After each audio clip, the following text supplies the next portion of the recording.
നമസ്കാരം. ശ്രീമദ് ഭാഗവതം ഭാഗം 4. ഓം ഗം ഗണപതയേ നമഃ. ഓം സം സരസ്വതേ സ്വാഹ. നാരായണ നാരായണ നാരായണ നാരായണ നാരായണ നാരായണ നാരായണ നാരായണ നാരായണ നാരായണ നാരായണ. ഓം ശ്രീ ഗുരുഭ്യോ നമഃ. ഓം ശ്രീ രംഗനാഥശർമ്മണേ നമഃ. ഓം ശ്രീകൃഷ്ണാർപ്പണമസ്തു. ഓം ശ്രീകൃഷ്ണായ പരബ്രഹ്മണേ നമഃ. ഓം ശ്രീകൃഷ്ണായ പരമാത്മനേ നമഃ. ഹരേ രാമ രാമ രാമ ഹരേ ഹരേ, ഹരേ കൃഷ്ണ കൃഷ്ണ കൃഷ്ണ ഹരേ ഹരേ. എല്ലാ ഭാഗവത ഭക്തദാസ കുടുംബ അംഗങ്ങൾക്കും മറ്റ് ഇതര തുളസി തീർത്ഥം മുതലായ ഗ്രൂപ്പുകൾക്കും എൻ്റെ വിനീതമായ നമസ്കാരം. ഇപ്പോൾ ശ്രീമദ് ഭാഗവതം മൂലം ഒരു അവലോകനം ആണ് നടന്നുകൊണ്ടിരിക്കുന്നത്. ആദ്യത്തെ 3 എപ്പിസോഡിൽ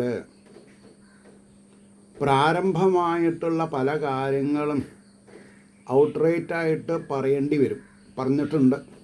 കാരണം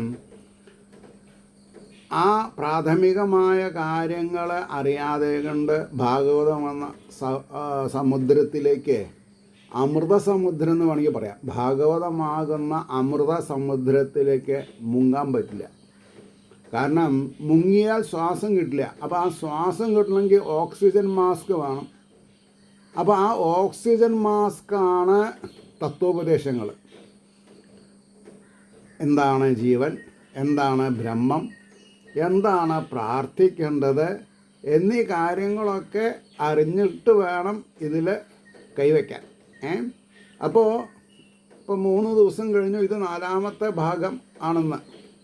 അപ്പോൾ അതിൽ യം പ്രവ്രജന്തം അനുപേതമപേതകൃത്യം ദ്വൈപായനോ വിരഹകാതര ആജുഹാവ പുത്രേതി തന്മയതയാതരവേഭിനേതു സ്തം സർവഭൂതഹൃദയം മുനിമാനദോസ്മി എന്നുള്ള ശ്ലോകത്തിൻ്റെ അർത്ഥം പകുതി പറഞ്ഞ് നിർത്തുക ചെയ്ത് നമ്മൾ.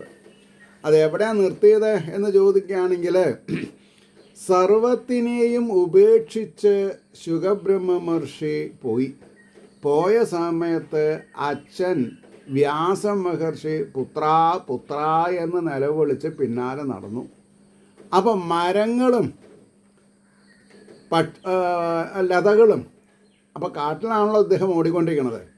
അപ്പോൾ കാട്ടിലുള്ള മരങ്ങളും ലതകളും ഇത് തന്നെ പുത്ര എന്ന് ശബ്ദിക്കാൻ തുടങ്ങിയെന്നാണ്. അപ്പോൾ അതിൽ നിന്ന് നമ്മൾ എന്ത് മനസ്സിലാക്കണം? എല്ലാ വസ്തുക്കളിലും ജീവനുണ്ട്. അതായത് സ്ഥിരവും അസ്ഥിരവും, അല്ലേ? ഇപ്പോൾ നമ്മൾക്ക് ഭൂമിയിൽ എവിടെ വേണമെങ്കിലും നീങ്ങാം, മരങ്ങൾക്ക് അങ്ങനെ നീങ്ങാൻ പറ്റില്ല. അപ്പോൾ സ്ഥിരവും അസ്ഥിരവുമായ എല്ലാ വസ്തുക്കളിലും ജീവാത്മാവുണ്ട്. നമ്മളും എത്ര വൃക്ഷങ്ങളായിട്ടും ലതകളായിട്ടും ചേരയായിട്ടും പാമ്പായിട്ടും കൃമിയായിട്ടും ജനിച്ചിട്ടുണ്ട് എന്നുള്ളത് നമുക്കറിയില്ല, ഭഗവാനറിയാം. ആ ഭഗവാൻ നമ്മുടെ ഉള്ളിലാണ് എന്ന് സ്ഥിതപ്രജ്ഞ, അറിവിൽ സ്ഥിരതയോടുകൂടി സ്ഥിതി ചെയ്യാം. അറിവിൽ ആ അറിവ് എന്തിനായിരിക്കണം? വേദം. എന്താ വേദം? മറിച്ചിട്ട് നോക്കൂ, ദേവൻ. അപ്പോൾ ഭഗവാനെ പറ്റിയിട്ടുള്ള അറിവുകൾ സ്വാംശീകരിച്ചാൽ മാത്രമേ ജീവിത സന്ധാരണം നടക്കൂ. അപ്പോൾ നമ്മുടെ ഉദ്ദേശം ഓരോരുത്തരുടെയും സ്ത്രീ പുരുഷ വ്യത്യാസവും ഇല്ലാതെ ഉണ്ട്. ഞാൻ വെറുതെ എപ്പോഴും ബ്രാഹ്മണ ക്ഷത്രിയ വൈശ്യ ശൂദ്ര എന്നൊന്നും പറയേണ്ട ആവശ്യമില്ല. അത് നിങ്ങൾക്ക് അണ്ടർസ്റ്റുഡ് ആകണം. അപ്പോൾ സ്ത്രീ പുരുഷന്മാരുടെ എല്ലാവരുടെയും മുഖ്യ ഉദ്ദേശ ശുദ്ധി മോക്ഷപ്രാപ്തി ആയിരിക്കണം. പുനരഭി ജനനം പുനരഭി മരണം എന്നുള്ള മായയുടെ കാലചക്ര പ്രവാഹത്തിൽപ്പെട്ട് നട്ടം തിരിയാൻ പാടില്ല. അപ്പോൾ ഭഗവാൻ തൻ്റെ ഉള്ളിലിരുന്ന് ധർമ്മവും അധർമ്മവും അല്ലെങ്കിൽ പാപപുണ്യങ്ങളുണ്ടാക്കുന്ന കാര്യങ്ങളെ വിസ്തരിച്ച് പറഞ്ഞു തരുന്നു.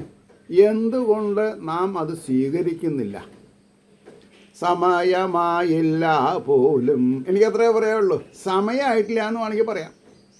ആ സമയം ആവണമെന്നുണ്ടെങ്കിൽ പൂർവ്വജന്മാന്തര സുഹൃതം മേലെ നിൽക്കണം.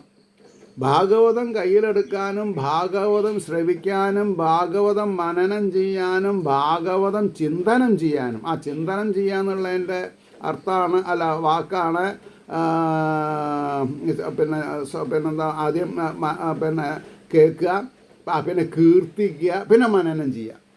ഭാഗവതം ശ്രവിക്കുക, ശ്രവണം, കീർത്തനം, മനനം. ആ മനനം എന്നുള്ളതാണ് സ്മരണത്തിലേക്ക് എത്തിക്കുക നമ്മളെ. അപ്പോൾ ഇവിടെ എന്തു പറഞ്ഞു? സർവാത്മഭാവം നിമിത്തം സമീപത്തുള്ള വൃക്ഷങ്ങൾ കൂടെ അപ്പോൾ പുത്ര എന്നതിനെ തന്നെ പ്രതിശബ്ദിച്ചുവോ? ആ ഹേ വ്യാസമുനെ, ഇൻവെർട്ടഡ് കോമയിൽ പറയണത് ഹേ വ്യാസമുനെ, അവരെന്താ ശബ്ദിച്ചത്? പുത്ര എന്ന് വിളിച്ചിട്ട് ഹേ വ്യാസമുനെ, അങ്ങയുടെ ഈ പുത്രൻ ബ്രഹ്മസാക്ഷാത്കാരം നിമിത്തം സർവഭൂതങ്ങളുടെയും ഹൃദയമായി ഭവിച്ചിരിക്കുന്നു. എന്നിലും നിങ്ങളിലുമുള്ള ഹൃദയത്തിലെ ചിദാകാശ ഗുഹയിലെ ബാലാഗ്ര ശതഭാഗസ്യ വിസ്തരസ്യ ഏകോ ജീവ എന്ന പ്രമാണത്തോടു കൂടിയിട്ടുള്ള ആ തേജോ പുഞ്ചത്തിലെ അഹം ബ്രഹ്മാസ്മി എന്നുള്ള പ്രമാണം കൊണ്ട് വേദവ്യാസരും സുഖബ്രഹ്മ മഹർഷിയും ശ്രീകൃഷ്ണനും വിഷ്ണുവും ശിവനും ഒക്കെ ഈ ബ്രഹ്മത്തിൽ ലയിച്ചു കഴിഞ്ഞാൽ പിന്നെ ഇന്നാളാ ഈ ബ്രഹ്മം എന്നുള്ളത് ഒരു ഒറ്റകോശമായിട്ടുള്ള അമീബയാണ് വിചാരിക്കുക. അതിൻ്റെ ഏത് ഭാഗം നമ്മൾ ശിവനാണ് അല്ലെങ്കിൽ വിഷ്ണു ആണെന്ന് പറയാം? ഒന്നും പറയാൻ പറ്റില്ല. അപ്പോൾ ഈ വാക്കുകളൊക്കെ നാമങ്ങളൊക്കെ പരിചയപ്പെടാൻ വേണ്ടിയിട്ടാണ്. പക്ഷെ ഒരു ഈശ്വരന് നിരാകാരനാണ്. അപ്പോൾ ഇവനെങ്ങനെ നമ്മൾ പരിചയപ്പെടുക? അനുഭവിക്കാം എന്നല്ലാതെ ഉണ്ട്. അപ്പോൾ സർവഭൂതങ്ങളുടെയും ഹൃദയമായി ഭവിച്ചിരിക്കുന്നു. ഇനി വരാൻ പോകുന്ന ഒരു വാക്കുണ്ട്, സർവന്തര്യാമിയായി. നിങ്ങളത് മനസ്സിൽ ഉറപ്പിക്കണം. സർവ അന്തര്യാമിയായി എപ്പോഴെപ്പോഴും വരുത്. എല്ലാ ജീവജാലങ്ങളുടെയും ജീവാത്മാവായി, പരമാത്മാവായി, രണ്ടും ഒന്നാണ്. അറിവ് കൂടുന്തോറും ജീവാത്മാവ് എന്നുള്ള പദം വിട്ടിട്ട് നമ്മൾ പരമാത്മാവ് എന്ന് പറയും. കുറേ കൂടി അറിവ് കൂടുമ്പോൾ പരമാത്മാവ് എന്ന് വിട്ടിട്ട് ബ്രഹ്മം, ബ്രഹ്മസ്വരൂപൻ, പ്രേമസ്വരൂപൻ, ചിന്മയം, ചിന്മയം എന്നൊക്കെ പറയാൻ സാധിക്കും.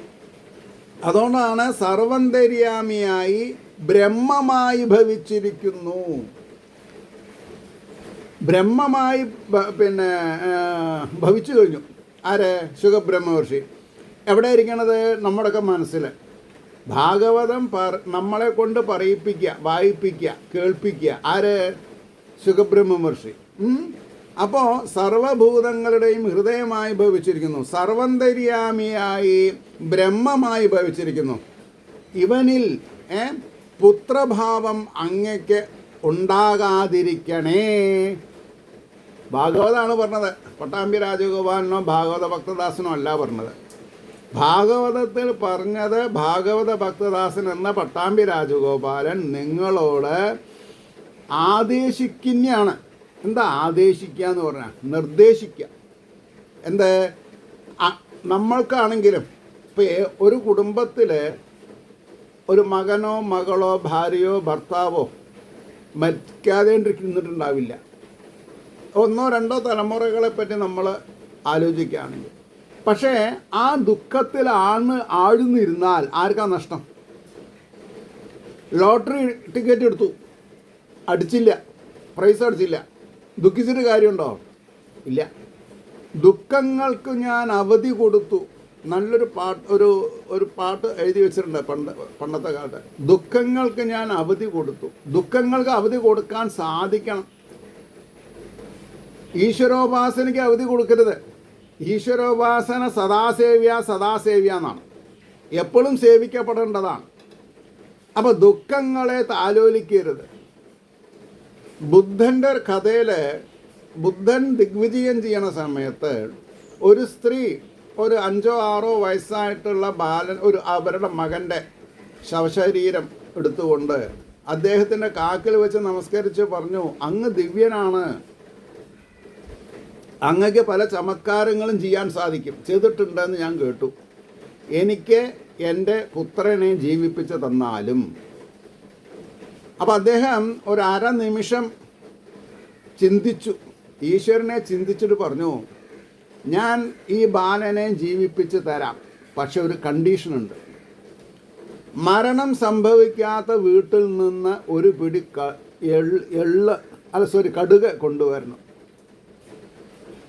കള്ളല്ല കേട്ടോ, എനിക്ക് വായയിൽ സ്ലിപ്പ് ചെയ്തു അറിയില്ല, കള്ളല്ല കൊറ്റാവുള്ളത്, കടുക്.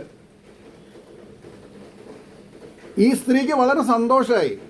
ഈ സ്ത്രീ എവിടേക്കൊക്കെ ഓടിപ്പിടിച്ച് പോയത് അറിയില്ല. എവിടെയും മരണം സംഭവിക്കാതെ വീട് ഉണ്ടായിട്ടില്ല. കുറേ ഓടി തിരിഞ്ഞ് അവശയായിട്ട് വന്ന് പറഞ്ഞു, എവിടെയും എനിക്ക് അങ്ങനെ ഒരു പിടി പിന്നെ കടുക് കിട്ടിയില്ല. അപ്പോൾ ഇതിൽ നിന്ന് അമ്മയെ ഭഗവതി മനസ്സിലാക്കേണ്ട ഒരു കാര്യമുണ്ട്.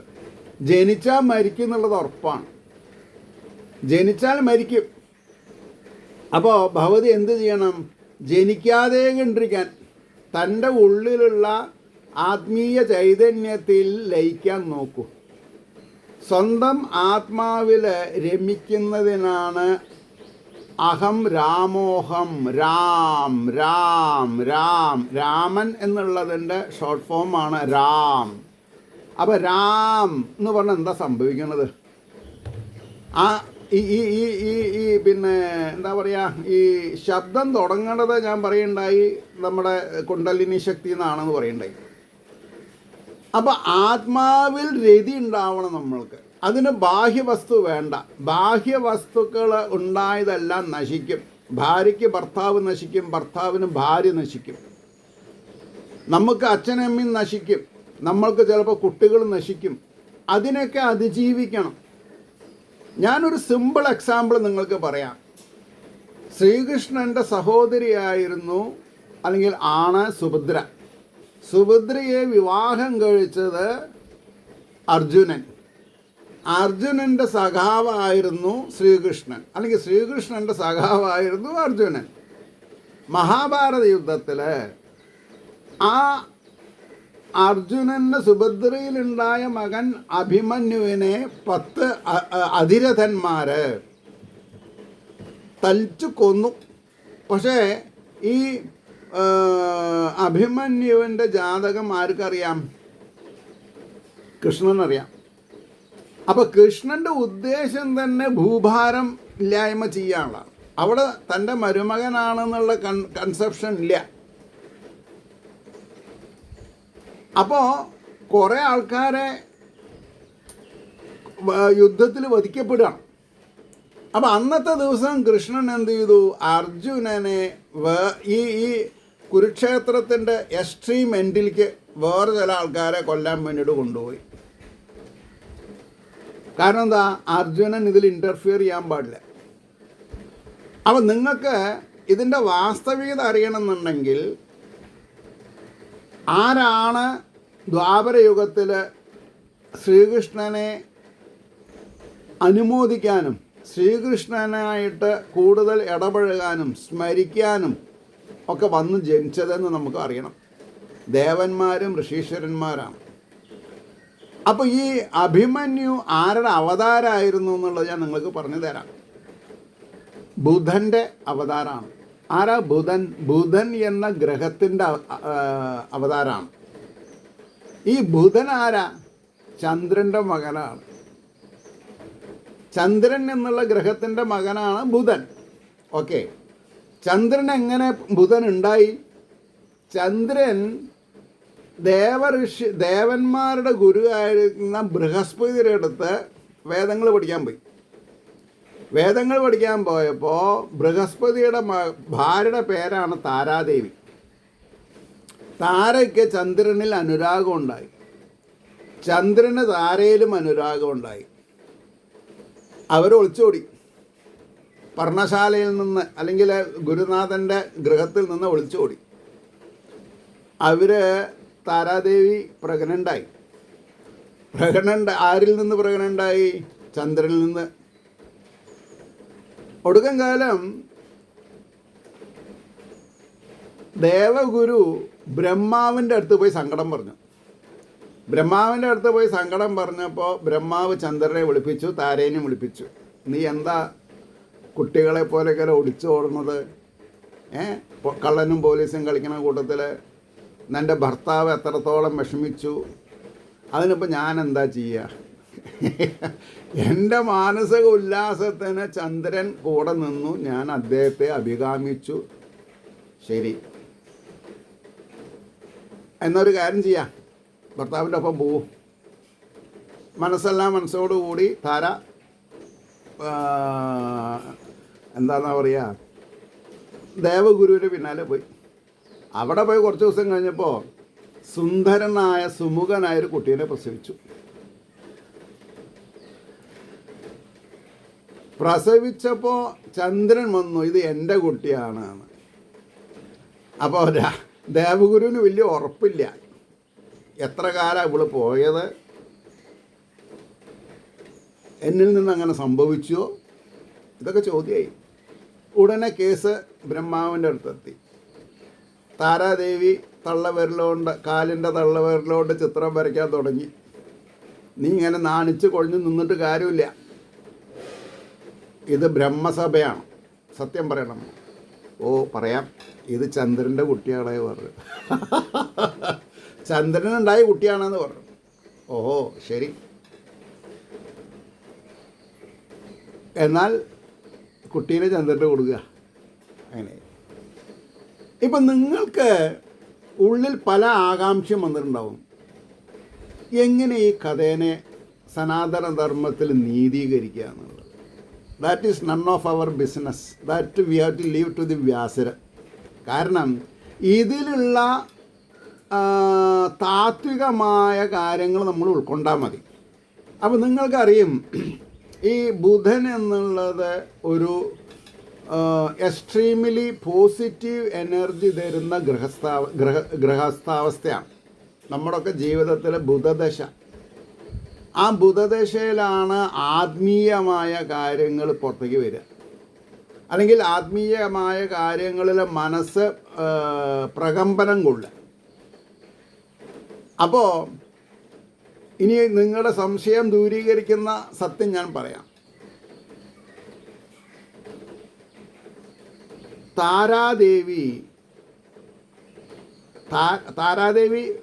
പിന്നെ ദേവന്മാരുടെ ഗുരുവാണെന്ന് പറഞ്ഞു, ബൃഹസ്പതിയുടെ ഭാര്യയാണെന്ന് പറഞ്ഞു. ചന്ദ്രൻ അവിടെ പോയപ്പോൾ ഓങ്കാരം സ്വയത്താക്കിയെന്നർത്ഥം. അതായത് പ്രണവം എന്ന് പറഞ്ഞാൽ എന്താ മനസ്സിലാക്കി. ആ പ്രണവമാണ് ബുധൻ. ആ ബുധനാണ് എൻ്റെയും നിങ്ങളുടെയും ജാതകത്തിൽ പ്രബലമായിട്ട് ആധ്യാത്മിക ചിന്തകനത്തിന് നിൽക്കുന്നത്. അപ്പോൾ ഈ മഹാഭാരത യുദ്ധം അല്ലെങ്കിൽ മഹാഭാരതത്തിൽ കൃഷ്ണനെ അനുമോദിക്കാൻ, അപ്പോൾ അതിൻ്റെ മുമ്പ് വേറൊരു കാര്യം കൂടി പറയണം. ശ്രീരാമാവതാര കാലത്ത് ദേവന്മാരും മുനിമാരും അങ്ങയെ ക്ലോസായിട്ട് സേവിക്കാൻ ഞങ്ങൾ എന്താ ചെയ്യേണ്ടത് ചോദിച്ചു. അപ്പോൾ പറഞ്ഞു, ഞാൻ രാമനായിട്ട് അവതരിക്കുമ്പോൾ ഏകപത്നി വ്രതനാണ്. ഏകപത്നി വ്രതൻ മാത്രമല്ല, ഞാൻ ധർമ്മത്തിന് വേണ്ടി എൻ്റെ ഭാര്യയെ കൂടി ഉപേക്ഷിക്കും എന്ന് അന്ന് പറഞ്ഞിട്ടുണ്ട്. എന്തിനു വേണ്ടി? ധർമ്മത്തിന് വേണ്ടി, സത്യത്തിന് വേണ്ടി ഞാൻ അച്ഛൻ്റെ വാക്ക് സ്വീകരിക്കില്ല എന്ന് പറഞ്ഞാൽ എന്താ അർത്ഥം? കൈകേയി മാതാവിൻ്റെ കടുംപിടുത്തത്തിന് ദശരഥ മഹാരാജാവ് വഴങ്ങി. ആ സത്യം രാമനോട് പറയാൻ വയ്യ ഇനി. അപ്പോൾ രാമൻ വളരെ കൗതുകകരമായിട്ട് പറഞ്ഞു, അച്ഛൻ്റെ ഞാൻ കാട്ടിലേക്ക് പോകരുത് എന്ന വാക്ക് എനിക്ക് സ്വീകാര്യമല്ല. കാരണം എൻ്റെ അമ്മ, അതായത് കൈകേയും എൻ്റെ അമ്മയാണ്. അല്ലേ, അങ്ങനെയല്ലേ പറയാം. അപ്പോൾ അങ്ങയുടെ 3 പത്നിമാരും, എൻ്റെ അമ്മ കൗസല്യ അടക്കം എല്ലാവരും എനിക്ക് അമ്മയാണ്. അപ്പോൾ ആ അമ്മയുടെ ആഗ്രഹം നടത്തി കൊടുക്കലാണ് എൻ്റെ ആവശ്യം. അപ്പം അന്ന് ഈ അവതാരത്തിന് മുമ്പേ ദേവന്മാരോടും ഋഷീശ്വരന്മാരോടും വിഷ്ണു ആദേശിച്ചതെന്താ? നിങ്ങളെല്ലാം വാനരന്മാരായിട്ട് ജനിക്കുന്നു പറഞ്ഞു. അതുകൊണ്ടാണ് രാമായണത്തിൽ ഓരോ വാനരന്മാരും ആരാണ് എന്ന് പറഞ്ഞിട്ടുണ്ട്. അതൊക്കെ മനസ്സിൽ ഓർമ്മ വയ്ക്കണം. അതേ ദേവന്മാരോടും ഋഷികളോടും ശ്രീകൃഷ്ണാവതാരത്തിൻ്റെ മുമ്പേ ഭഗവാൻ എന്താ പറഞ്ഞത്? മഹാവിഷ്ണു, നിങ്ങളെല്ലാം ഗോപന്മാരും ഗോപസ്ത്രീകളായിട്ട് ജനിക്കൂ. അവർ ജനിച്ചു. പക്ഷേ ചില ആചാര്യന്മാർ സ്റ്റേജിൽ കയറി മയക്ക കിട്ടിയാൽ പറയും, ഒന്നും അറിയാത്ത ഗോപസ്ത്രീകൾക്ക് കൂടി ഭഗവാൻ വശംവദനായി. പിന്നെ നിങ്ങളെപ്പോലെ, ഓഡിയൻസിനെ നോക്കിയിട്ട്, നിങ്ങളെപ്പോലെ ബുദ്ധിമതികളും ചിത്തന്മാരുമായിട്ടുള്ളവർ എന്തുകൊണ്ട് ഈശ്വരാനുഗ്രഹം നിങ്ങൾക്ക് കിട്ടിക്കൂടാ? നിങ്ങൾക്ക് തീർച്ചയായിട്ടും കിട്ടും.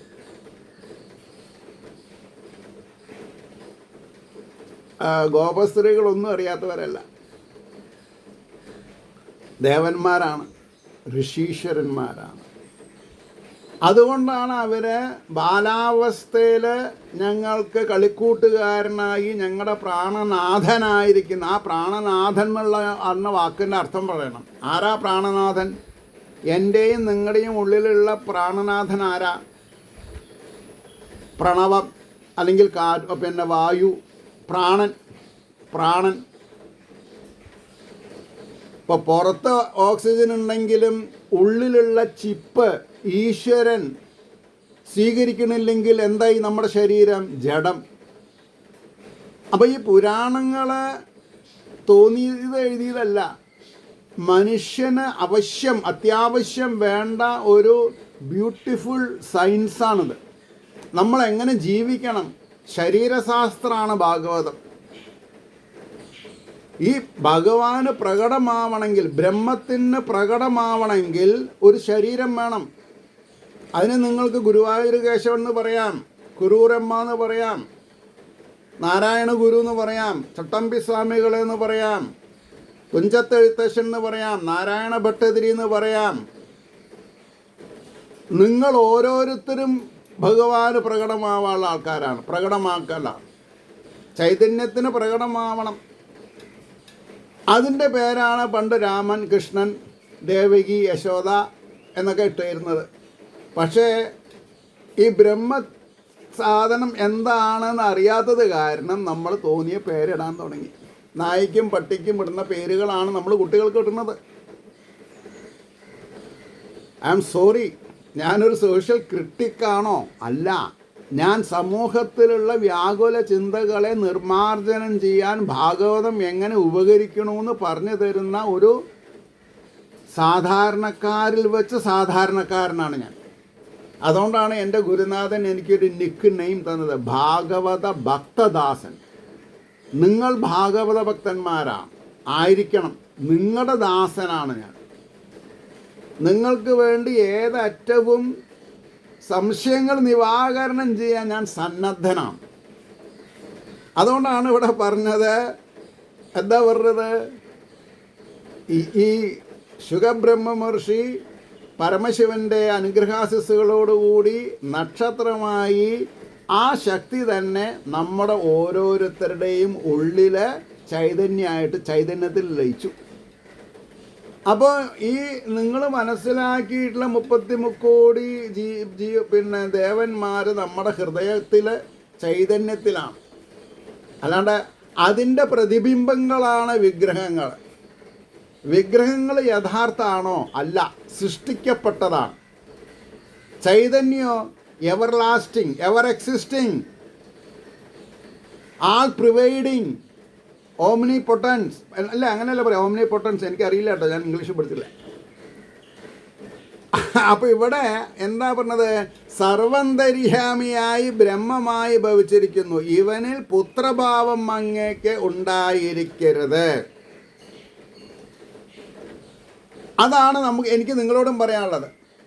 ഭാര്യ മരിച്ചു, ഭർത്താവ് മരിച്ചു, കുട്ടികൾ മരിച്ചിട്ടുണ്ടാവും, അച്ഛനമ്മമാർ അകാല മരണത്തിൽ പോയിട്ടുണ്ടാവും, ഇനി ചിലവർ തൂങ്ങി മരിച്ചിട്ടുണ്ടാവാം. ചിലവർ തീപ്പെട്ട് മരിച്ചിട്ടുണ്ടാവും, ചിലവരെ പാമ്പ് കടിച്ച് മരിച്ചിട്ടുണ്ടാവും. ഇതൊന്നും എനിക്കും നിങ്ങൾക്കും ബാധകമല്ല. കാരണം എന്താ? ഞാനും നിങ്ങളാണോ ലോകത്തിനെ നിയന്ത്രിക്കുന്നത്? അല്ല. നമ്മളെ നിയന്ത്രിക്കുന്ന ചൈതന്യം നമ്മുടെ ഉള്ളിലാണ്. അപ്പോൾ ദുർമരണം സംഭവിച്ച നമ്മുടെ ബന്ധുക്കളുടെ ഉള്ളിലും ഇതേ ചൈതന്യമാണ് ഇരിക്കണത്. അപ്പോൾ ശ്രീകൃഷ്ണൻ തൻ്റെ മരുമകനായിരിക്കുന്ന അഭിമന്യുവിനെ എങ്ങനെ രക്ഷിച്ചില്ല? അപ്പോൾ ഞാൻ പറയേണ്ടത് ഞാൻ എൻ്റെ എന്താണെന്നാ പറയുക, എൻ്റെ ഈ പറയാനുള്ള ഔത്സുക്യത്തിൽ പറയേണ്ടത് ഞാൻ പറഞ്ഞില്ല. എന്തുകൊണ്ടാണ് ഈ അഭിമന്യു 18-ാം വയസ്സിൽ മരിച്ചത്? അപ്പോൾ ദേവന്മാരെ ഓരോ കഥാപാത്രങ്ങളായിട്ട് സൃഷ്ടിക്കപ്പെടുമ്പോൾ ഭഗവാൻ ശ്രീഹരിയോട് ചന്ദ്രൻ പറഞ്ഞു, എൻ്റെ മകൻ ബുധനാണ് അഭിമന്യുവായിട്ട് വരുന്നത്. അതല്ല, അയാൾക്ക് എനിക്ക് എൻ്റെ മകനെ ചുരുങ്ങിയ കാലം കൂടി കാണാണ്ടിരിക്കാൻ പറ്റില്ല, അതുകൊണ്ട് ഏറ്റവും ചെറിയ പാർട്ടേ കൊടുക്കാൻ പാടുള്ളൂ പറഞ്ഞു.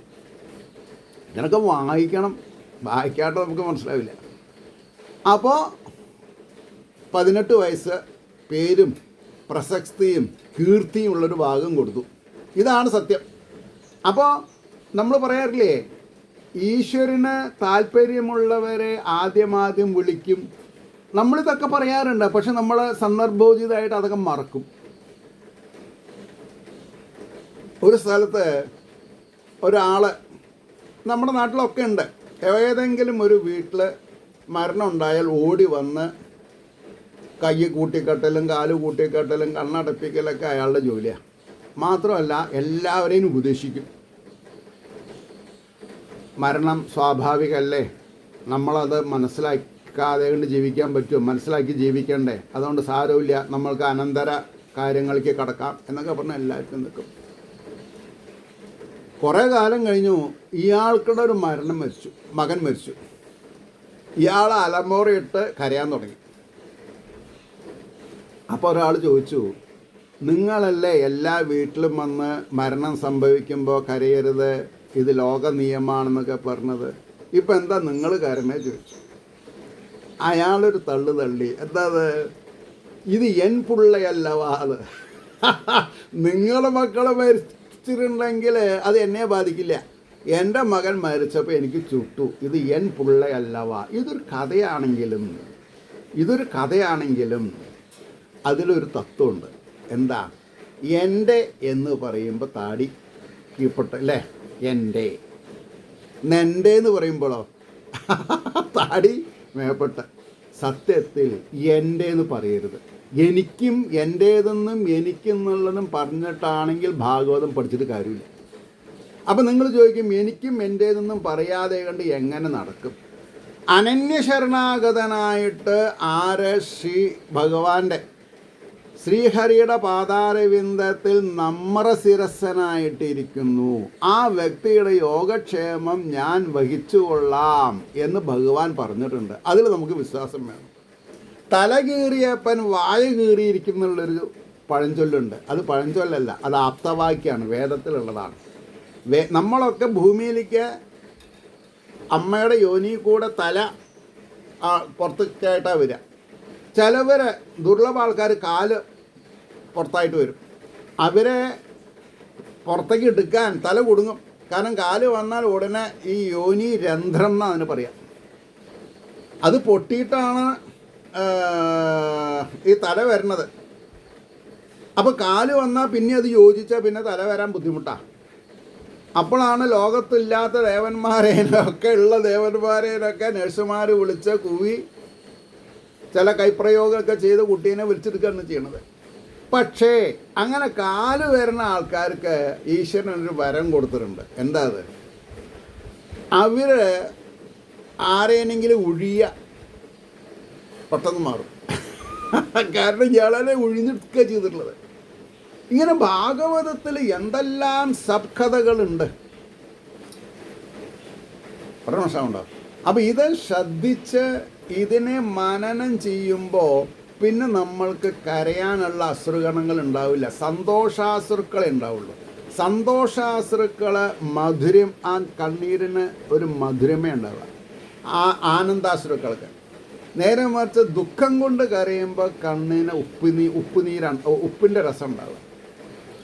അപ്പോൾ ഈശ്വരൻ ഈ കണ്ണിൻ്റെ ഉള്ളിൽ എത്ര വയസ്സ് വരെ ജീവിക്കണം? അപ്പോൾ കണ്ണിൻ്റെ കൃഷ്ണാമണി ഡ്രൈ ആവാതെ കണ്ടിരിക്കാനുള്ള ഗ്ലാൻസ് വെച്ച് പിടിപ്പിച്ചിട്ടുണ്ട്. അതുകൊണ്ട് നമ്മൾ എന്ത് ചെയ്യണം എന്ന് ചോദിച്ചാൽ, ചില കഥകളി അഭ്യാസമൊക്കെ ഉണ്ട്. കണ്ണ് സാധകം, കൈ ഇങ്ങനെ പിടിക്കാം, ഇങ്ങനെ കണ്ണ് കൃഷ്ണമണി ഈ ഭാഗത്തേക്കും പിന്നെ മേപ്പെട്ടും കീഴ്പ്പെട്ടും. എന്നാൽ എന്തുണ്ട്, ഫോണൊക്കെ നോക്കിയിരിക്കുമ്പോൾ കണ്ണ് വേദനിക്കാതെ ഇട്ടിരിക്കും. ഞാനൊരു വൈദ്യനായിട്ട് പറഞ്ഞതല്ല, പ്രാക്ടിക്കലായിട്ട് പല കാര്യങ്ങളും. പിന്നെ ആൾക്കാർ ഇവിടെ ഇങ്ങനെ ആക്കാം, ഈ പുരികത്തിൽ ഇങ്ങനെ ആക്കാം, ഈ താഴത്ത് ഇങ്ങനെ ആക്കാം, കണ്ണിന് കാഴ്ച നഷ്ടം വരാതെ കഴിയും. കാരണം കണ്ണിന് എക്സസൈസ് കൊടുക്കണം.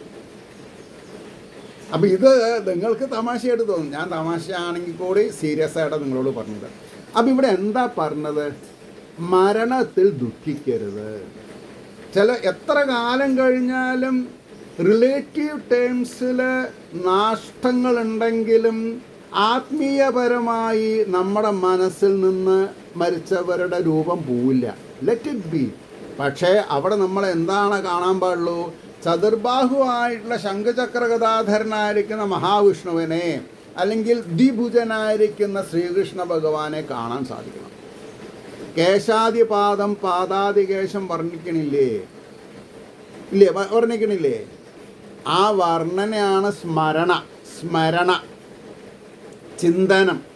ഈശ്വരനെ വിശ്വസിക്കൂ എന്ന് എവിടെയും പറഞ്ഞിട്ടില്ല. പുരാണങ്ങളിൽ ഒരു സ്ഥലത്തും വല്ല അണ്ടനും കണ്ടനും ഒരു 400 കൊല്ലത്തിന് ശേഷം എഴുതുമ്പോൾ വിശ്വാസം എന്ന് എഴുതിയിട്ടുണ്ടാവും. പുരാണത്തിൽ ഒരിക്കലും വേദത്തിലും ഇതിഹാസങ്ങളിലും വിശ്വസിക്കുക എന്നുള്ള വാക്കില്ല. ശ്രവണം, കീർത്തനം, ചിന്തനം, സ്മരണം.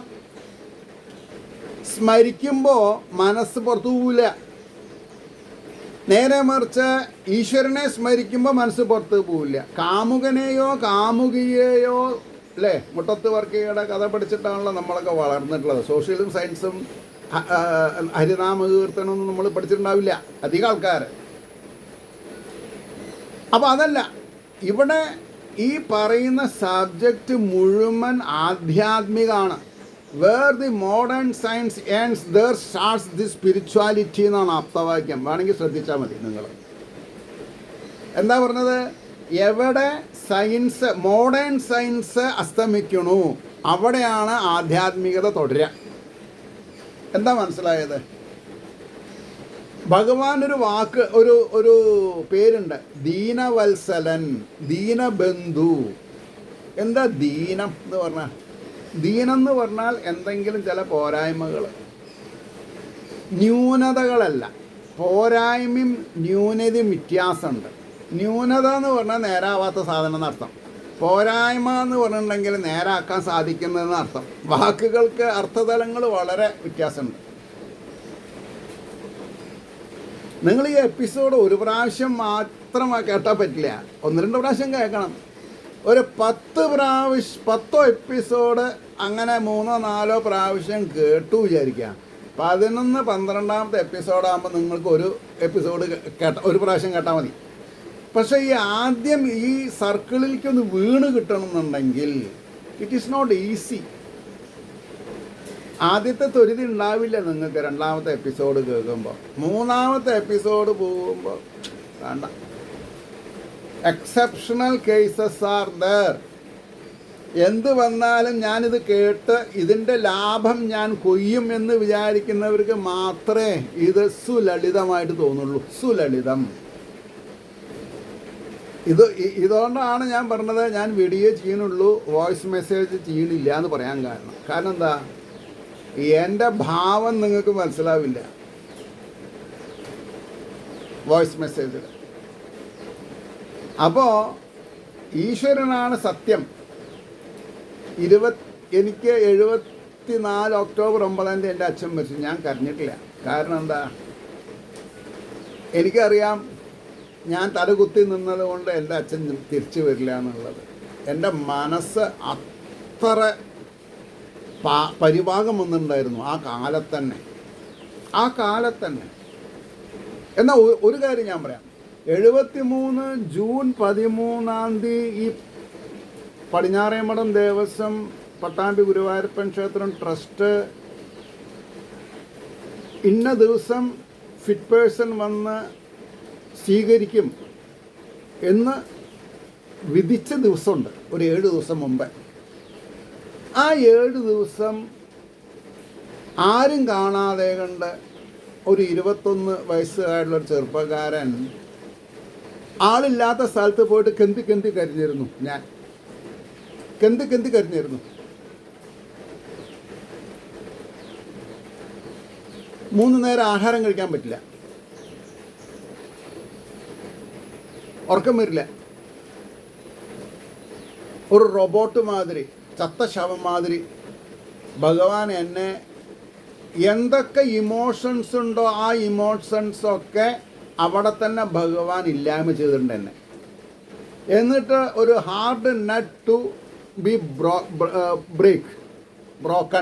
ബ്രോക്കൺ ഹാർഡ് നട്ട് അല്ലേ, എല്ലാം നമുക്ക് കുത്തിപ്പൊട്ടിക്കാൻ പറ്റില്ല. അങ്ങനെ ഒരു ഹാർഡ് നട്ടാക്കി എന്നെ. പിന്നെ ഞാൻ ചിരിക്കാൻ തുടങ്ങി, ഭ്രാന്ത് മാതിരി ചിരിക്കാൻ തുടങ്ങി.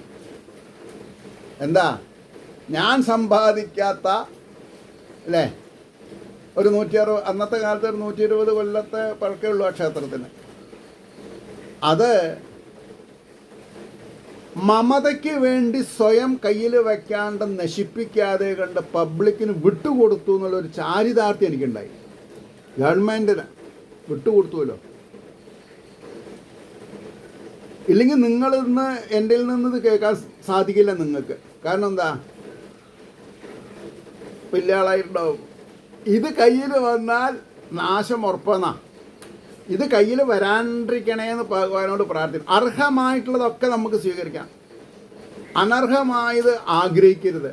അതാദ്യം മനസ്സിലാക്കണം. ഭാഗവതം പറയുമ്പോൾ ഈശ്വരൻ സാക്ഷിയാണ് നമ്മുടെ ഉള്ളിൽ ഈ ചൈതന്യവത്തായിട്ടുണ്ടെന്ന് പറഞ്ഞല്ലോ, അത് സാക്ഷിയാണ്. ഞാൻ നിങ്ങൾ എന്ത് ചെയ്യണു?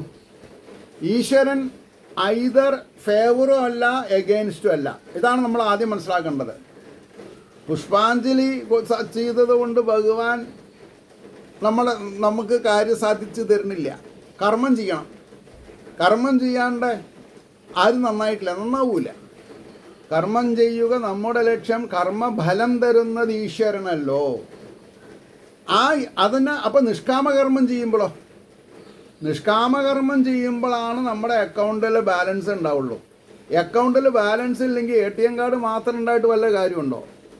ചെക്ക് ബുക്ക് ഉണ്ട്, എന്താ കാര്യം? അപ്പം ഇതാണ് നമ്മൾ മനസ്സിലാക്കേണ്ടത്. ഭഗവാന്റെ പക്കൽ നമ്മുടെ പുണ്യമുണ്ടോ? നമ്മൾ ധാർമ്മിക രീതിയിലാണോ ജീവിച്ചിട്ടുള്ളത്? അല്ലെങ്കിൽ രത്നാകരനെ പോലെ വാത്മീകി ആവാൻ നമ്മൾ എന്തുകൊണ്ട് ശ്രമിച്ചില്ല? ഇതിനൊക്കെ ചോദ്യത്തിന് ഉത്തരം നമുക്ക് കാണാൻ സാധിക്കണം. അപ്പോൾ വീട്ടിലാരെങ്കിലും മരിച്ചിട്ടുണ്ടെങ്കിൽ അവരെ നമുക്ക് ബന്ധമില്ല എന്നല്ല ഞാൻ പറഞ്ഞതിൻ്റെ താല്പര്യം. ദുഃഖിക്കരുത്, അത്രേ ഉള്ളൂ. എവിടെ ദുഃഖമുണ്ട് അവിടെ സന്തോഷം വരില്ല, ആനന്ദം വരില്ല. അപ്പോൾ ആനന്ദം, പരമാനന്ദം അറിയണമെന്നുണ്ടെങ്കിൽ ഭാഗവത സുധ. എന്താ സുധ എന്ന് പറഞ്ഞാൽ? അമൃതം എന്നർത്ഥം. ഭാഗവതമാകുന്ന അമൃത് നമ്മൾ കഴിക്കുക. അതിൽ സ്വസ്തി പ്രജാഭ്യാം പരിപാലയന്താം ഇല്ലേ, സ്വസ്തി ഉണ്ടാവാനുള്ള കാര്യങ്ങൾ മാത്രം ചെയ്യാം. അതിനെന്ത് വേണം? അറിവുള്ള ബ്രാഹ്മണ്യമുള്ളവരെ നിങ്ങൾ വണങ്ങണം. ബ്രാഹ്മണൻ പൂണോലുണ്ടായ ബ്രാഹ്മണനല്ല. അത് ഞാൻ ആരോട് വേണമെങ്കിലും ഞാൻ പറയും. ബ്രാഹ്മണ്യം ഉള്ളവരെ നിങ്ങൾ വണങ്ങണം. പിന്നെ ഒരിക്കലും തൻ്റെ അത്ര ബലമില്ലാത്ത ആൾക്കാരെ ചീത്ത വിളിക്കരുത്. തന്നേക്കാൾ പ്രായമായിട്ടുള്ളവരും ബുദ്ധിയുള്ളവരേനെയും മനസ്സുകൊണ്ട് നമസ്കരിക്കുക. ഇതൊന്നും ചെയ്യാതെ കണ്ട് ഒരു ടൈം പാസിന് നാരായണീയം പഠിച്ചളാം, അല്ലെങ്കിൽ ഭാഗവതം പഠിച്ചളാം. ഇനി അവിടെയും എനിക്കൊരു കോൺട്രാഡിക്ഷൻ ഉണ്ട്, നാരായണീയും ഭാഗവതവും കൂടിയിട്ട്. നാരായണ, വിത്ത് due respect towards Narayana Bhattathiri, അതൊരു സ്വതന്ത്ര കൃതിയാണ്. ആസ് ഇറ്റ് ഈസ് ഭാഗവതം തർജ്ജമ ചെയ്തതല്ല. പിന്നെ അതിൽ ഓരോ അധ്യായവും അവസാനിക്കണത് എങ്ങനെ? എൻ്റെ വാതരോഗത്തെ മാറ്റിത്തരണേ. ശ്രദ്ധിക്കണം, ഇത് വായിക്കുന്നവർക്ക് വാതരോഗമുണ്ടോ? ഇല്ല. ഭാഗവതം ഓരോ അധ്യായം കഴിയുമ്പോഴോ എന്താ പറയണത്?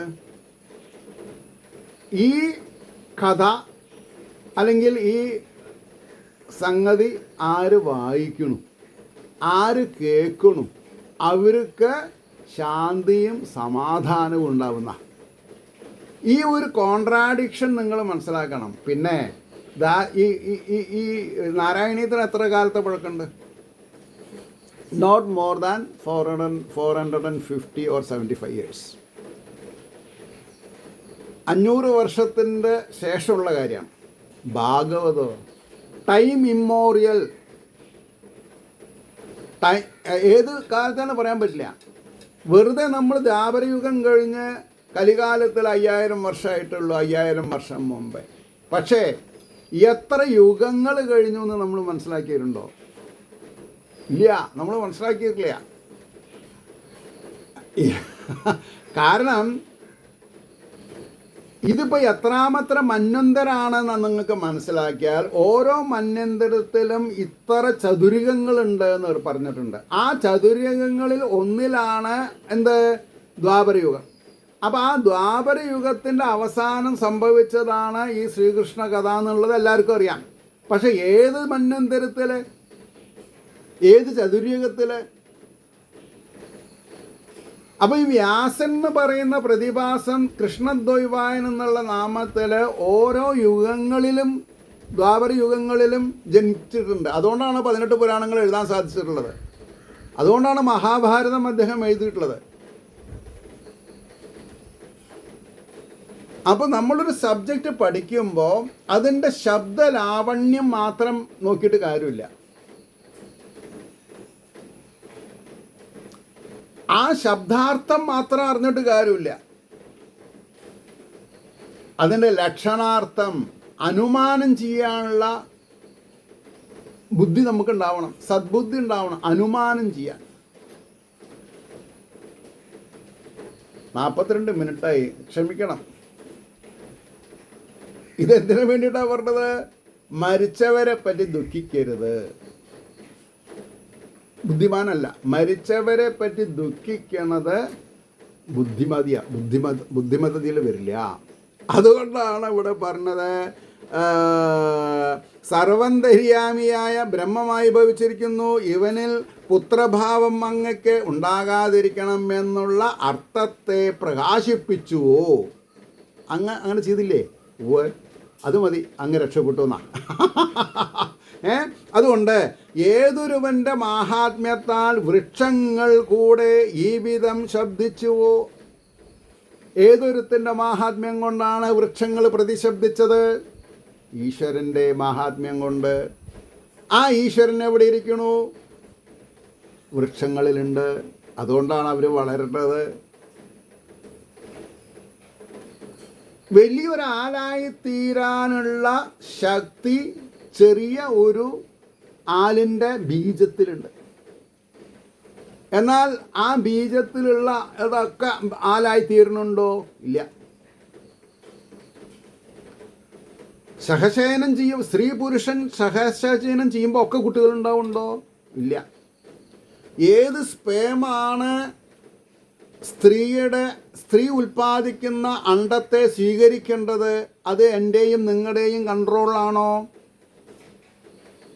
അല്ല. പിന്നെ എന്തിനാ നമ്മൾ അഹങ്കരിക്കണത്? അറിവില്ലാത്തതുകൊണ്ട്. ആ അറിവ് നിങ്ങൾ നമ്മൾ മാറ്റണ്ടേ? വേണം. അതിനെന്ത് ചെയ്യണം? ഭാഗവത ഭക്തദാസൻ പറഞ്ഞ് നിങ്ങൾ കേൾക്കണം. അത്രയേ ഉള്ളൂ, വേറൊന്നുമില്ല. അപ്പോൾ ഏതൊരുവൻ്റെ മാഹാത്മ്യത്താൽ വൃക്ഷങ്ങൾ കൂടെ ഈ വിധം ശബ്ദിച്ചുവോ? വേറെ ഞാനൊരു കുസൃതി ചോദ്യം ചോദിക്കാം. ഏതൊരുവൻ്റെ കഴിവ് കൊണ്ടാണ് ഈ തലമുടി വെളുക്കണത്? ഈശ്വരൻ്റെ. ഈശ്വരൻ ഉള്ളിലില്ലെങ്കിൽ തലമുടി കറുത്തത് വെളുക്കുമോ? ഇല്ല. അതിനെ കറുപ്പിക്കണത് എത്ര ദിവസത്തേക്ക് ആ കറുപ്പ് നിലനിൽക്കുക? അതൊരു യൂസ്ലെസ് ടൈം വേസ്റ്റ് കാര്യമല്ലേ? അപ്പോൾ പിന്നെ ലോറിയൽ കമ്പനി എങ്ങനെ വലുതാവുക? ഗോദ്രേജ് കമ്പനി എങ്ങനെ വലുതാവുക?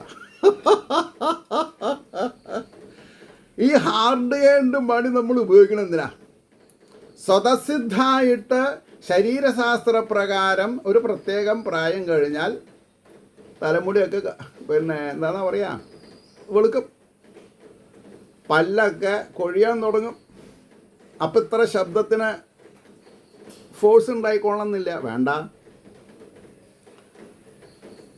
ശരീരത്തിൽ ചുളിവ് വരും. നരൻ എന്തിനാ മനുഷ്യനെ നരൻ എന്ന് പറഞ്ഞത്? നര ബാധിച്ച് നശിക്കുന്നവൻ നരൻ. ജര അല്ലേ? ജരാബാധിതനാവുക. ഒരു ശബ്ദം, 2 വാക്കുള്ളൊരു ശബ്ദം പറയരുതേ പറയും. പക്ഷെ അത് മാത്രമേ നമ്മൾ പറയുള്ളൂ. ഏതാ അത്? 2 വാക്കുള്ളൊരു ശബ്ദം പറയരുതേ. അയ്യോ, അയ്യോ അമ്മേ പറയരുത്. ആരാ ഈ അയ്യോ? യമൻ്റെ സഹോദരി എന്നാ പുരാണം പറയാം. അയ്യോ അതൊരു നെഗറ്റിവിറ്റി അർത്ഥം ഉണ്ടാക്കുന്നതാണ്. ഓം പോസിറ്റിവിറ്റി അർത്ഥം ഉണ്ടാക്കുന്നതാണ്. ബ്രഹ്മവാചകമാണ്. രാമ ശിവ എന്ന് പറഞ്ഞാൽ ശിവനെ അനുഗ്രഹിക്കണമെന്നല്ല, ആശ്ചര്യം എന്നാണ്. അപ്പോൾ ഈശ്വരൻ്റെ നാമങ്ങൾ ഉച്ചരിക്കുന്ന ടോണൽ ക്വാളിറ്റിക്ക് അനുസരിച്ച് അർത്ഥം വ്യത്യാസം വരുന്നു. ഇനി നിങ്ങൾ പലവരും സപ്താഹത്തിന് പോകുമ്പോൾ ഓരോ അധ്യായം കഴിയുമ്പോൾ സർവത്ര ഗോവിന്ദനാമ സങ്കീർത്തനം ഗോവിന്ദ ഗോവിന്ദ കേട്ടിട്ടുണ്ടാവും. അത് ആ പാരായണക്കാരൻ ജപിക്കുമ്പോൾ ഈ ഓഡിയൻസിൽ ഇരിക്കുന്നവർക്ക് മനസ്സിലാവും, ഊണ് കഴിക്കേണ്ട സമയം വരാറായി, ഒരു അധ്യായം കഴിഞ്ഞു, ഇനി എത്ര അധ്യായം ഉണ്ടാണോ അറിയില്ല. നിങ്ങൾക്കറിയും ഇനി എത്ര അധ്യായം ഉണ്ട് എന്നുള്ളത്? ഇല്ല. അതല്ല, ഓരോ അധ്യായം കഴിയുമ്പോഴും സർവത്ര എല്ലായിടത്തും ഗോവിന്ദൻ്റെ നാമങ്ങൾ മുഴങ്ങട്ടെ. ആ ഗോവിന്ദൻ ആരാണ്? എന്താ ഗോവിന്ദൻ എന്നുള്ള വാക്കിന് അർത്ഥം? ചിലവർ പറയും ഭഗവാൻ അഭിഷേകം ചെയ്തപ്പോൾ നിങ്ങൾ ഗോവിന്ദൻ എന്നുള്ള നാമധേയത്തിൽ അറിയപ്പെടും. ഓ ശരി. ചിലവർ പറയും ഗോ എന്നുള്ള ശബ്ദത്തിന് ഭൂമിദേവി എന്നർത്ഥമുണ്ട്, പശു എന്നുള്ളതിന് അർത്ഥമുണ്ട്. ഓ ശരിയാണ്. അങ്ങനെയല്ല. ഏകാക്ഷര നിഘണ്ടു പറഞ്ഞിട്ട് സംസ്കൃതത്തിലൊന്നുണ്ട്. എൻ്റെ കയ്യിൽ ഇല്ല കേട്ടോ, ഞാൻ ഇങ്ങനെ പറഞ്ഞു കേട്ടത് പഠിച്ചിട്ടുള്ളതാണ്. ഏകാക്ഷര നിഘണ്ടു. വെട്ടമ്മാണിയുടെ പുരാണിക് എൻസൈക്ലോപീഡിയ പറഞ്ഞൊരു പുസ്തകമുണ്ട്. ആരാ വെട്ടമ്മാണി? ഹിന്ദു അല്ല, നല്ല കറകളഞ്ഞ ക്രിസ്ത്യനാണ്. DC ബുക്സ് 900 രൂപയ്ക്കാണ് ആ ബുക്ക്. അതിന് ആൽഫബറ്റിക്കൽ ഓർഡറിലാണ് ആ പുസ്തകം ക്രോഡീകരിച്ചിട്ടുള്ളത്. അതിൽ ഓരോ ആൽഫബറ്റിനും ആ, അകാരം, ആ, ഇ, ഈ, ഉ, ഊ, ഋ, ന് എന്നൊക്കെ പറഞ്ഞിട്ട് ആണ് തുടങ്ങിയിട്ടുള്ളത്. കക്ക ഖങ്ക ചച്ച ജഞ്ഞ ഡട്ട ഢണ്ഡണ്ണ ഭപ്പ ഭംബമ്മ യാര ലാവ സാഷ സാഹ എന്നൊക്കെ പറഞ്ഞിട്ട് ആ ഏകാക്ഷരത്തിന് അർത്ഥം പറഞ്ഞിട്ടുണ്ട്. അപ്പോൾ ഈ പുസ്തകമുള്ളവർ നാരായണ, നകാരം, രകാരം, യകാരം, നകാരം, അതിൻ്റെ അർത്ഥം ഈ പ്രധാനമായിട്ട് ഇപ്പം ഞാൻ സംസാരിച്ചു കൊണ്ടിരിക്കുന്ന ഈ തുളസീദളം ഗ്രൂപ്പിലെ എത്ര പേരുടെ ഈ ഗ്രന്ഥം ഉണ്ട് എന്നുള്ളത് എന്നെ അറിയിക്കുക. ഉള്ളവർ യെസ് ഐ ഹാവ് എന്ന് എഴുതിയാൽ മതി. എനിക്ക് നിങ്ങളുടെ പേരും നാളൊന്നും വേണ്ട, ജസ്റ്റ് ഫോർ ഇൻഫർമേഷൻ. ഉണ്ടെങ്കിൽ ഇല്ലെങ്കിൽ ഒന്ന് വാങ്ങണം. ആരെങ്കിലും ഒരാൾ വാങ്ങിയിട്ട് അതിൻ്റെ അർത്ഥം പറഞ്ഞു കൊടുക്കുക. എല്ലാവർക്കും ഞാൻ പറയുന്ന പുസ്തകം വാങ്ങിക്കാൻ ഇൻട്രസ്റ്റ് ഉണ്ടാവില്ല, സാധിക്കില്ല. ഞാൻ പറയുക, നിങ്ങളൊക്കെ നല്ല 4 വീലർ ഇല്ലാത്ത വീടില്ല ഇന്നത്തെ കാലത്ത്. 2 വീലർ 3 കുട്ടികളുണ്ടെങ്കിൽ 3 കുട്ടികൾക്ക് 3 2 വീലർ വേണം, അമ്മയ്ക്ക് വേറെ ഒന്ന് വേണം അല്ലേ? എല്ലാവരുടെ വീട്ടിലും വളരെ കോസ്റ്റ്ലി TV ഉണ്ട്. ഓരോരുത്തരും ഉപയോഗിക്കുന്ന ഫോണിൻ്റെ റേഞ്ച് ഭയങ്കരമായിരിക്കും. പക്ഷേ ആധ്യാത്മിക ഗ്രന്ഥങ്ങൾ ഉള്ളവർക്ക് ഉള്ള വീടുകൾ വളരെ കമ്മിയായിരിക്കും, താല്പര്യം ഉണ്ടാവില്ല. അത് ജന്മ സുഹൃതം വേണ്ടേ? അതുകൊണ്ടാണ് ഞാൻ പറയാൻ കാരണം. ആരും ഞാൻ മോശക്കാരാക്കല്ലേ. അപ്പം ഞാൻ ഈ ഭാഗവതം യൂട്യൂബ് തുടങ്ങാനൊരു കാരണമുണ്ടായി. എന്താണ്? 2019 കൃഷ്ണാഷ്ടമിക്ക് ഗുരുവായൂർ ദേവസ്വം ഭട്ടതിരി ഹാളിൽ വെച്ചിട്ട് ഒരു സപ്താഹം നടത്തുന്നുണ്ട് എല്ലാ കൊല്ലം. അതിലെനിക്ക് 2-ാം ദിവസം ചതുശ്ലോകി ഭാഗവതത്തിന് അർത്ഥം പറയാൻ ഒരു സന്ദർഭം കിട്ടും. ഞാനൊരു 8-9 പ്രാവശ്യം പ്രഭാഷണം ചെയ്തിട്ടുണ്ട് അവിടെ. കാശ് കൊടുത്തിട്ടല്ല, എന്നെ വിളിച്ചിട്ട് കാശ് കൊടുത്തിട്ടും പിന്നെ ഹാള് വാങ്ങിയിട്ട് പങ്ക് പ്രഭാഷണം ചെയ്യാം. അതല്ല, എനിക്ക് തിരുമുടി മാലയും കളവും ഒരു പടും കുറച്ച് പഞ്ചാരയും 1250 രൂപ ദക്ഷിണയും തരും. നിങ്ങളെല്ലാവരും അവിടെ കൊണ്ടുപോയിടും, എനിക്ക് ഭഗവാൻ ഇങ്ങോട്ട് ദക്ഷിണ തരും. കാരണം എന്താ? ഭാഗവതത്തിൻ്റെ മാഹാത്മ്യമാണത്. അപ്പോൾ ചതുശ്ലോകി ഭാഗവത്തിന് അർത്ഥം പറഞ്ഞപ്പോൾ അത് പറഞ്ഞു കഴിഞ്ഞ് ബാക്ക് സ്റ്റേജിൽ അപ്പോഴേക്കും അത് ഒരു സാധാരണയാണ്. നന്നായാൽ 10 ആൾ വന്ന് നന്നായി എന്ന് പറയും. അതിലൊരു തിരുമേനി ഉണ്ടായിരുന്നു. ആ തിരുമേനി ഒരു സ്കൂൾ മാഷ ആയിട്ട് റിട്ടയർ ചെയ്ത ആളാണ്. അദ്ദേഹം എന്നോട് തലയ്ക്ക് കൈ വെച്ചിട്ട് പറഞ്ഞു, കാര്യം വളരെ ഗംഭീരമായി. അദ്ദേഹം ഒന്നുകൂടി പറഞ്ഞു, ഒരു ക്രോസ് ബെൽറ്റ് ഇല്ലാത്ത ഒരാൾ ഇത്ര നന്നായിട്ട് ഭാഗവതം പറഞ്ഞത് ആദ്യമായിട്ട് കേൾക്കാൻ ഞാൻ പറഞ്ഞിട്ടുണ്ട്. ഹാറ്റ്സ് ഓഫ് ടിക്കും. അല്ലെങ്കിൽ എൻ്റെ അച്ഛനെ ഞാൻ മനസ്സിൽ സ്മരിച്ചു. ഞാൻ അദ്ദേഹത്തിനോട് പറഞ്ഞു, ക്രോസ് ബെൽറ്റ് എനിക്കില്ല, എൻ്റെ അച്ഛനുണ്ടായിരുന്നു എന്ന് പറയുക. അദ്ദേഹം അത് നല്ല സ്പിരിറ്റിലെടുത്തു. പെട്ടെന്ന് അദ്ദേഹം എന്നോട് എന്താ പറഞ്ഞത്? ഞാൻ അങ്ങക്ക് എന്നോട് പറയാം, ദക്ഷിണൊന്നും തരില്ല, പക്ഷേ എനിക്ക് തൻ്റെ സ്റ്റൈൽ ഇഷ്ടമായി. അതുകൊണ്ട് കൊല്ലത്തിലൊരു 3-4 പ്രാവശ്യം അമ്പലത്തിൻ്റെ ഉള്ളിലെ ഫസ്റ്റ് ഫ്ലോറിലുള്ള ആധ്യാത്മിക ഹാള് വാടകയ്ക്ക് എടുത്തത് ഞാൻ അങ്ങേക്ക് തരും. അങ്ങ് നാരായണ ജപ മാഹാത്മ്യത്തിൻ്റെ ഇമ്പോർട്ടൻസ് വെച്ചിട്ട് എനിക്കൊരു പ്രഭാഷണം കേൾപ്പിച്ച് തരണം. ബാക്കിയുള്ളവർ ഒന്ന് കയറിക്കോട്ടെ, ഞാൻ വിളിച്ചു കൊണ്ടുവരാം. പക്ഷേ എനിക്ക് അത് നിർബന്ധമായിട്ട് നാരായണ ജപ മാഹാത്മ്യം. ഞാൻ ഈ വട്ടം വാനോട് പുസ്തകമൊക്കെ എടുത്തിട്ട് വലിയ കാര്യത്തിൽ വലിയൊരു പ്രബന്ധം എഴുതി കൊണ്ടുപോയി. 8 മണിക്ക് പ്രഭാഷണം തുടങ്ങിയിട്ട് 11 മണിക്ക് ഞാൻ നിർത്താമ്പോൾ അദ്ദേഹം പറഞ്ഞു, അമ്പലം പൂട്ടണേൻ്റെ 15 മിനിറ്റ് മുമ്പ് ഞാൻ പറയാം, അതുവരെ എക്സ്റ്റെൻഡ് ചെയ്തോളൂ പറഞ്ഞിട്ടുണ്ട്. ഓ ശരി, എക്സ്റ്റെൻഡ് ചെയ്തു. പ്രഭാഷണമൊക്കെ കഴിഞ്ഞ് ഞാൻ അദ്ദേഹത്തിനെ നമസ്കരിച്ചു. അദ്ദേഹം എന്നോടൊരു വാക്ക് പറഞ്ഞു, ആ നകാരം രകാരം യകാരം നകാരം എഴുതിയിട്ടുള്ളൊരു ഫസ്റ്റ് പേജ് ഉണ്ടല്ലോ, അതെനിക്ക് താൻ തിരിച്ചു തരാം. സന്തോഷമായിട്ട് ഞാൻ അദ്ദേഹത്തിന് കൊടുത്തു. അതിൻ്റെ ശേഷം ഇത് സംഭവിക്കണത് എപ്പോഴാണ്? അത് അദ്ദേഹം റൂം എടുത്ത് അല്ല, ഈ 2020 ഫെബ്രുവരി 19 ഒരു ബുധനാഴ്ച ഏകാദശി ദിവസം അത് സംഭവിക്കുന്നത്. അതോടുകൂടിയിട്ടാണ് മാർച്ച് ആകുമ്പോഴേക്കും കൊറോണ വന്നത്. പിന്നെ എനിക്കും അദ്ദേഹത്തിനും കോണ്ടാക്റ്റ് ഇല്ലാതെ ഉണ്ടായി. അത് ഈശ്വരൻ്റെ ഒരു നിയോഗമായിരുന്നു. അങ്ങനെ ഇരിക്കുമ്പോഴാണ് 2020 ഞാൻ ജൂൺ 2 നാരായണ ജപമാഹാത്മ്യം ബ്രാക്കറ്റിൽ ശ്രീമദ് ഭാഗവതം എന്ന് പറഞ്ഞ് വളരെ ലളിതമായ ഭാഷ എനിക്ക് കേട്ടോ, ഞാൻ സംസ്കൃതം പഠിച്ചിട്ടില്ല. അപ്പോൾ പിന്നെ ഞാൻ സുബ്രഹ്മണ്യൻ തിരുമ്പുമ്പൻ്റെ വൃത്താനുവൃത്തം വെച്ചിട്ടാണ് പറഞ്ഞ് അവസാനിപ്പിച്ചു 662 എപ്പിസോഡ്. അത് അദ്ദേഹത്തിനുള്ള ഒരു എന്താണെന്നാ പറയാ, പുഷ്പാഞ്ജലി. എൻ്റെ വാക്കുകളാകുന്ന പുഷ്പങ്ങളെ കൊണ്ട് ആ ഒരു ശുദ്ധ ബ്രാഹ്മണൻ്റെ അനുഗ്രഹാശിസ്സുകൾ എനിക്ക് ഭഗവാൻ ട്രാൻസ്ഫോം ചെയ്ത് തരണ്ടായി. അങ്ങനെയാണ് ഓരോന്ന്. ഇപ്പോൾ എൻ്റെ നാട്ടുകാരി പറഞ്ഞിട്ടാണ് ഇപ്പോൾ ഞാൻ ഈ മൂലം തുടങ്ങിയിട്ടുള്ളത്, മനസ്സിലായില്ലേ?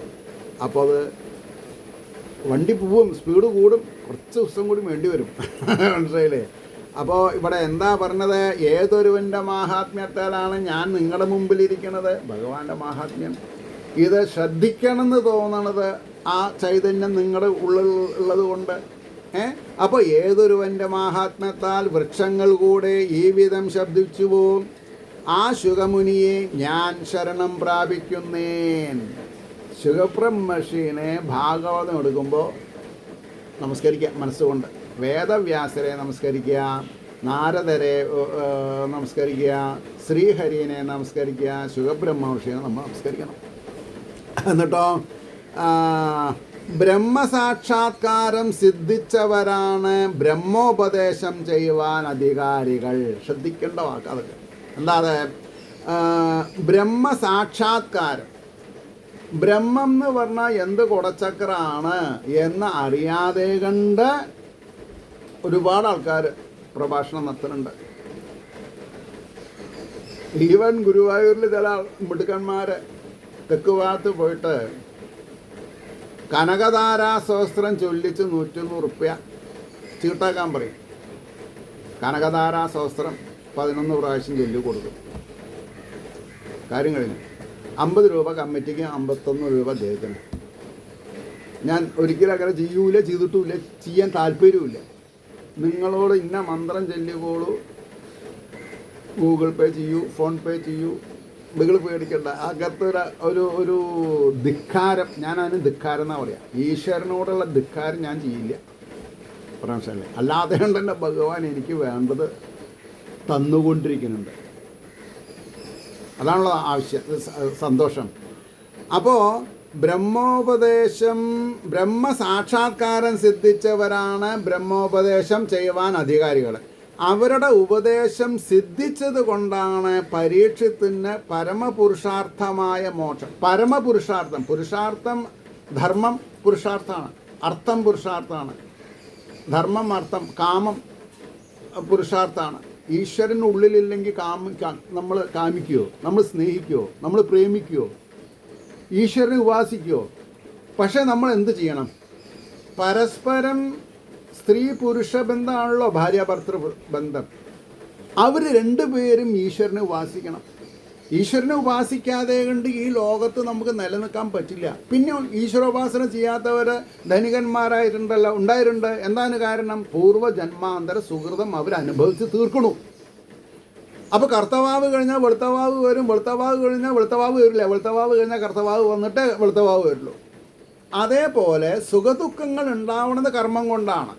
അപ്പോൾ നിഷ്കാമകർമ്മം ചെയ്താലാണ് LUCK ആയിട്ട് വരുന്നത്. അല്ലാണ്ട് ഭാഗ്യസൂക്ത പുഷ്പാഞ്ജലി ചെയ്തതുകൊണ്ട് നിങ്ങൾക്ക് ഭാഗ്യം ഉണ്ടാവില്ല. കാര്യസാധ്യ പുഷ്പാഞ്ജലി ചെയ്തതുകൊണ്ട് കാര്യം സാധിക്കില്ല. കാര്യം സാധിക്കണമെങ്കിൽ നിങ്ങൾ അനവരതം വ്യവസായി, നമ്മുടെ ഉള്ളിലുള്ള ഇൻഡസ്ട്രിയസ് മൈൻഡ് ഉണർന്ന് പ്രവർത്തിക്കണം. പ്രവർത്തിക്കാതെ കൊണ്ട് പറ്റില്ല. അപ്പോൾ പറഞ്ഞു മോക്ഷം ലഭിച്ചത് അപ്രകാരം ഇരിക്കുന്ന പരമാചാര്യന്മാരെ ആരെല്ലാം ശരണം പ്രാപിക്കുന്നുവോ, പരമാചാര്യന്മാരെ, വസ്തുതകളെ മനസ്സിലാക്കി എനിക്ക് കൺവിൻസ് ആവാത്ത കാര്യം ഞാൻ എങ്ങനെ നിങ്ങളെ കൺവിൻസ് ചെയ്യാം? പറയൂ. അപ്പോൾ ശരണം പ്രാപിക്കുന്നുവോ അവരെ എല്ലാം അനുഗ്രഹിക്കുന്നതിനുള്ള മാഹാത്മ്യം അവർക്കുള്ളത് കൊണ്ട്, മഹാന്മാർക്കുള്ളത് കൊണ്ട് ഭാഗവത ശ്രവണ കീർത്തനാദികളിൽ തൽപരന്മാരായിരിക്കുന്നവർ എങ്ങനെയാണ്? പിന്നെ അനുഗ്രഹം കിട്ടണമെങ്കിൽ അവർ പറയുന്ന പോലെ ഭാഗവതം നമ്മൾ ഉപാസിച്ചിട്ടുണ്ടായിരിക്കണം. ആചാര്യൻ ഉപാസിച്ചത് കൊണ്ട് ശ്രോതാക്കൾക്ക് ഗുണം കിട്ടുമോ? ഇല്ല.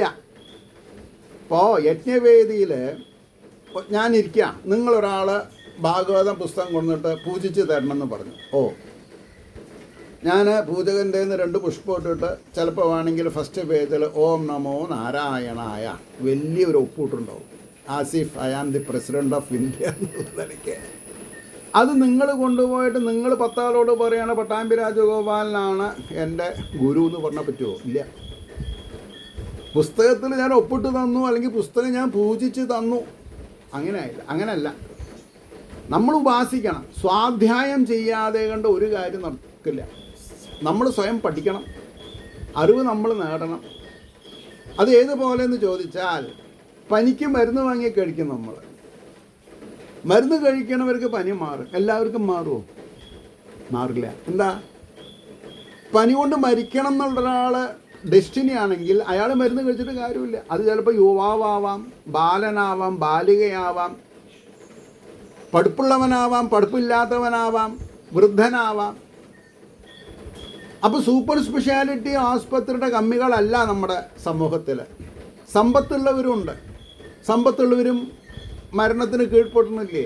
അതൊരു ശാശ്വതമായ സത്യം മാത്രമാണ്. ജനിച്ചാൽ മരിക്കുന്നുള്ളത്, എപ്പം മരിക്കും പറയാൻ പറ്റില്ല. അതുകൊണ്ട് ഇവിടെ എന്താ പറഞ്ഞത്? അനുഗ്രഹിക്കുന്നതിനുള്ള മാഹാത്മ്യം അവർക്കുള്ളത് കൊണ്ട് ഭാഗവത ശ്രവണ കീർത്തനാദികളാൽ എക്സെട്ര എന്നാ.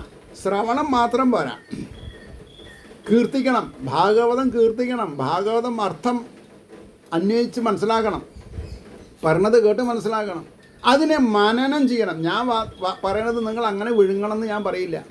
നിങ്ങൾക്കൊരു ഇൻ്റലിജൻസ് ഉണ്ട്. ആ ഇൻ്റലിജൻസ് നിങ്ങൾ ഉപയോഗിച്ച് ഇയാൾ പറഞ്ഞത് ശരിയാണോ തെറ്റാണോ, അതിന് എന്താണ് മാനദണ്ഡം? ഭാഗവതത്തിലുള്ളതല്ലേ ഞാൻ പറഞ്ഞത്, ഭാഗവതത്തിലില്ലാത്ത ഞാൻ പറയുമോ? അപ്പോൾ ഭാഗവതം ടെക്സ്റ്റ് നമ്മുടെ കയ്യിൽ വേണം. ടെക്സ്റ്റല്ല, ഭാവാർത്ഥ കൗമുദി ആഖ്യാനം വേണം. അല്ലെങ്കിൽ പിന്നെ എന്താണെന്നാ പറയുക, DC ബുക്സ് ഇറക്കിയിട്ടുണ്ട്. അതിലൊരു ഗ്രൂപ്പ് ഓഫ് ലെജൻഡ്സ് ആണ് അത് പിന്നെ ട്രാൻസ്ലേറ്റ് ചെയ്തിട്ടുള്ളത്, പ്രോസ് അതിഗംഭീരമായിട്ടുള്ളത്. അപ്പോൾ അവർക്കുള്ളത് കൊണ്ട് ഭാഗവത ശ്രവണ കീർത്തനാദികളിൽ തൽപരന്മാരായിരിക്കുന്നവർ ശ്രീ ശുകാചാര്യനെ തന്നെ കാരണഗുരുവായിട്ട്, ഇപ്പോൾ പട്ടാമ്പി പറഞ്ഞത് കേൾക്കുകയാണെങ്കിലും നിങ്ങൾ എന്നെയല്ല നമസ്കരിക്കേണ്ടത്, ശുഖബ്രഹ്മ ഋഷിയെ നമസ്കരിക്കണം. പറഞ്ഞേ പരമമായ ഗുരു ആരാ? ഹൃദയത്തിൽ വസിക്കുന്ന ചൈതന്യം. അതിൻ്റെ പേരാണ് വാട്ട് എവർ ഇറ്റ് ഈസ്, ശിവനെന്നോ വിഷ്ണു എന്നോ ദ്വിഭുജകൃഷ്ണൻ എന്നോ എന്ത് പറഞ്ഞാലും കുഴപ്പമില്ല. പരം ഗുരു. അതാണ് സനാതന ധർമ്മത്തിൽ ഗുരുനാഥന്മാരുടെ ഫോട്ടോ വയ്ക്കാൻ പാടില്ല. ഫോട്ടോ മാറും. വിവേകം കൂടുന്തോറും ഇല്ലേ, അറിവ് കൂടുന്തോറും, എല്ലാ അറിവ് ABC നിന്നല്ലല്ലോ ഉണ്ടാവുന്നത്, ഈ എന്ന് മാത്രമല്ലല്ലോ ഉണ്ടാവുന്നത്. അത് പഠിച്ചത് അവർ പഠിപ്പിച്ചവരും ഗുരുനാഥന്മാർ. അപ്പോൾ പരമമായ ഗുരു ആരാണ്? അവരവരുടെ ഉള്ളിലുള്ള ചൈതന്യം. അതുകൊണ്ട് എന്ത് വേണം? തൽപരന്മാരായിരിക്കുന്ന ശ്രീ ശുകാചാര്യനെ തന്നെ കാരണഗുരുവായിട്ട് കരുതേണ്ടതാണെന്നുള്ള സാരത്തെ സൂചിപ്പിക്കുന്നു എന്ന് പറഞ്ഞ് വിത്ത് എന്താണ് പറയുക, എവർലാസ്റ്റിംഗ് ഹാപ്പിനെസ്സോടുകൂടി ഞാൻ പറയണു 1-ാം ശ്ലോകത്തിൻ്റെ അർത്ഥം കഴിഞ്ഞു. ഇനി നിങ്ങൾ പേടിക്കണ്ട, 1-ാം ശ്ലോകത്തിൻ്റെ അർത്ഥം കഴിഞ്ഞു. ഇനി ഇവിടുന്ന് വണ്ടി സ്പീഡിൽ പോവും. ഇപ്പം എത്ര ദിവസം എടുത്തു നമ്മൾ? 4 ദിവസം. അതൊരു വേസ്റ്റല്ല. ഒരു പ്രിയാമ്പിളിൽ എനിക്ക് സാധിക്കണത് എൻ്റെ ഗുരുനാഥൻ പ്രതീക്ഷിച്ച പോലെ എന്നൊക്കെ എനിക്ക് വേണമെങ്കിൽ പറയാം. അല്ലെങ്കിൽ എൻ്റെ ഉള്ളിലുള്ള ചൈതന്യം പ്രേരിപ്പിച്ച പോലെയൊക്കെ ഞാൻ നിങ്ങളോട് പറഞ്ഞു തന്നിട്ടുണ്ട്, മനസ്സിലായില്ലേ? അപ്പോൾ അടുത്ത എപ്പിസോഡ് മുതൽക്ക് നമുക്ക് 2-ാമത്തെ ശ്ലോകം മുതൽക്ക് വളരെ നല്ല രീതിയിൽ പോവാം. ഏവർക്കും ശ്രീഹരിയുടെ അനുഗ്രഹാശിസുകൾ നിർലോഭം ഉണ്ടാവട്ടെ എന്ന് പ്രാർത്ഥിച്ചുകൊണ്ട് വാക്കുകൾ ചുരുക്കുന്നു. നമസ്കാരം. നാളെ കാണാം.